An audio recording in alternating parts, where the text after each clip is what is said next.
Bonsoir. Alors moi, si je suis ici ce soir, c'est parce que je suis quelqu'un de très drôle.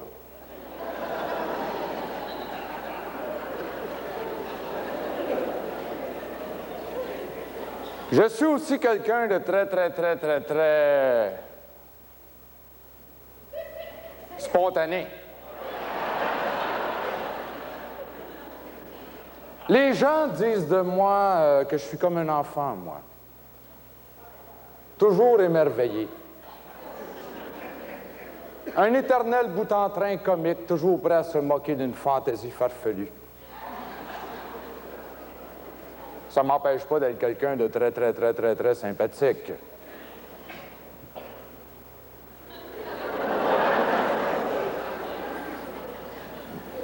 Mais n'allez surtout pas croire que je suis naïf, mais plutôt intuitif. La preuve, le premier gag que je vais faire ici ce soir est très plate.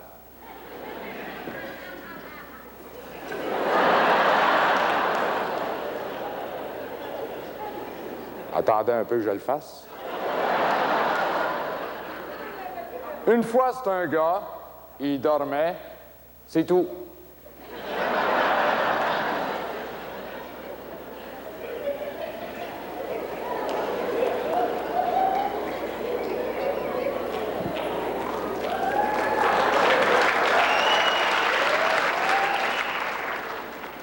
Je suis aussi quelqu'un de très versatile. Ce que j'aime surtout, créer des personnages. J'en ai 547.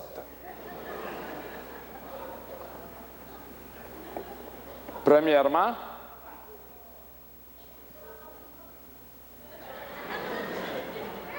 un personnage loufoque. Deuxièmement, un myope.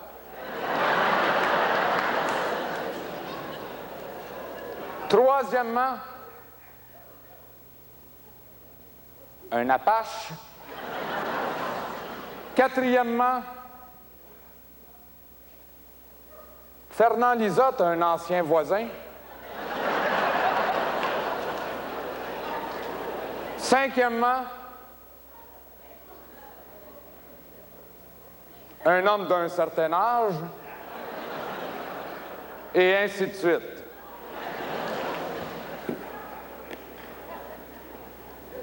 Je suis aussi quelqu'un qui possède toute une panoplie de mimiques. Par exemple,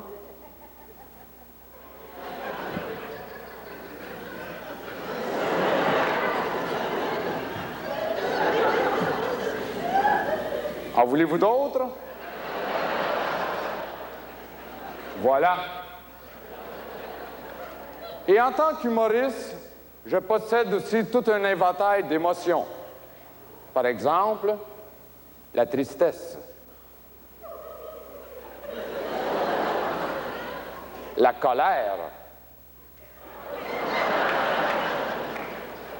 la joie, l'innocence, etc. Ça m'arrive aussi à l'occasion de faire quelques imitations. Mais pas ce soir.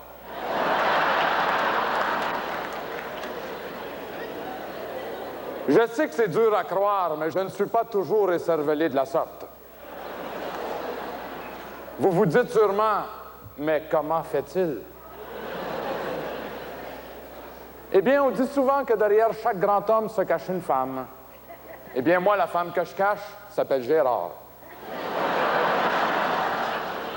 Et ça, c'est une farce et c'est comme ça que je la fais.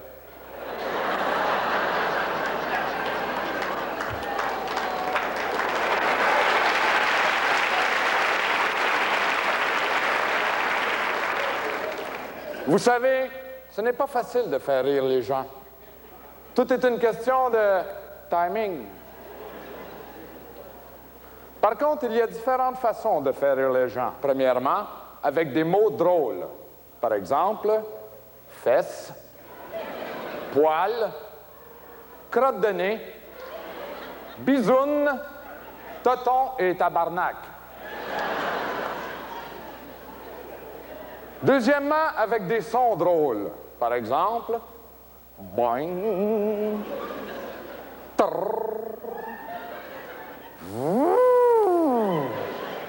point, point, point, point.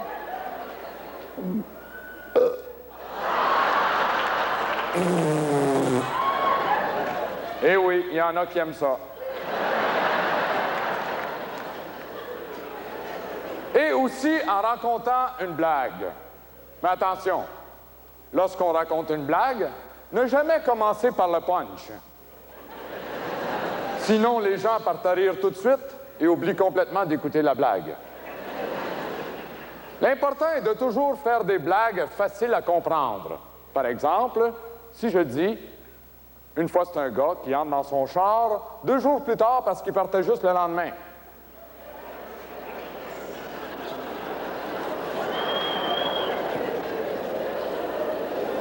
Eh bien, on ne sait pas pourquoi qu'on rit.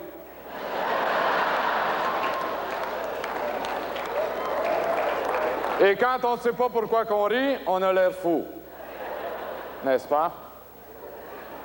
Par contre, si je dis, une fois ces 2 gars qui entrent dans un char, un dit à l'autre, on part, et l'autre répond, OK, et il sort du char. Évidemment, c'est très, très, très, très, très, très drôle. Pourquoi? Parce que c'est facile à comprendre. Il sort du char.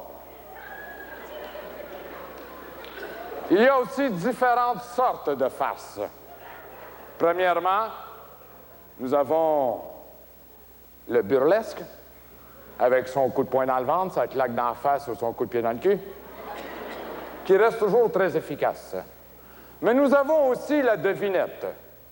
Par exemple, qu'est-ce qui est brun, qui sent très, très, très, très mauvais et qu'on a peur de toucher? Un ours enragé qui ne s'est pas lavé. Nous avons aussi la blague d'exagération. Par exemple, j'ai rencontré une femme qui était tellement grosse que ça m'a pris 3 rendez-vous pour la rencontrer au complet.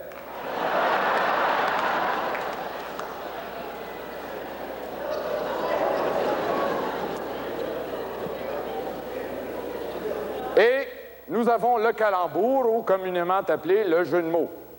Par exemple, faites-moi une phrase avec autoroute. Eh bien, ce matin, lorsque je me suis levé, j'avais mal l'autoroute cul.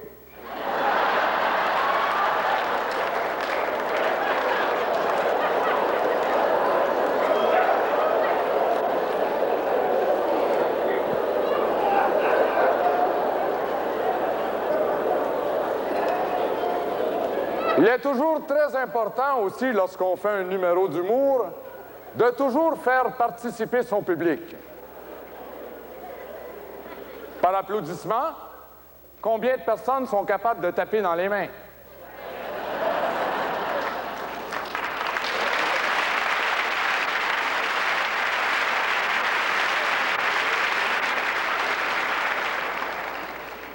Maintenant, par applaudissement, combien de personnes ne sont pas capables de taper dans les mains? Vous pouvez maintenant dire que vous avez tous participé. Il est aussi très important pour un humoriste de toujours être conscient quand les gens rient et quand les gens ne rient pas. Et je dois vous dire qu'à toutes les fois que je dis ceci, eh bien, ça ne rit pas. Il est très important aussi de toujours bien articuler lorsqu'on s'adresse au public. Par exemple, si je dis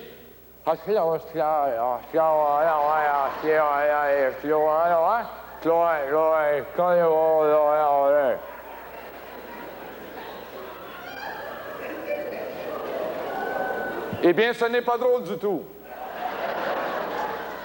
Pourtant, cette blague est vraiment désopilante lorsqu'elle est bien prononcée. Une dernière chose qui est primordiale et essentielle en humour, c'est de toujours terminer son numéro avec un gros punch.